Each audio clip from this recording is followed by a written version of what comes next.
వేదికను అలంకరించిన పెద్దలకి, మార్పుకు మద్దతుగా వస్తున్న యువ కెరటాలందరికీ నమస్కారాలు. యువత రాజకీయాల వైపు ఎందుకు చూడాలి? 2015 నుంచి సుమారు 9 లక్షల మంది దేశం పౌరసత్వం వదులుకొని విదేశాలకు వలసపోయారు. Brain drain is getting a severe problem to the national economy. మన రాష్ట్ర యువత కూడా మొత్తం చెన్నై, తెలంగాణ, బెంగళూరు, పూణే అంటూ వలసపోతున్నారు. అందరూ ఇక్కడి నుంచి వెళ్ళిపోతే ఆదాయం ఎలా, అభివృద్ధి ఎలా?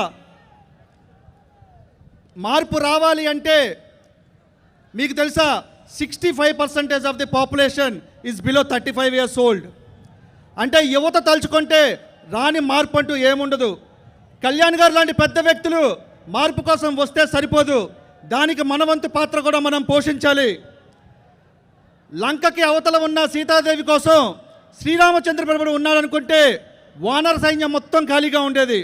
అందుచేత మనం మన పాత్ర పోషిస్తూ కొండను మోసేవాళ్ళు కొండను మోయాలి, బండను మోసేవాళ్ళు బండను మోయాలి, ఉడతల ఇసుకను మోసేవాళ్ళు ఇసుకను మోయాలి.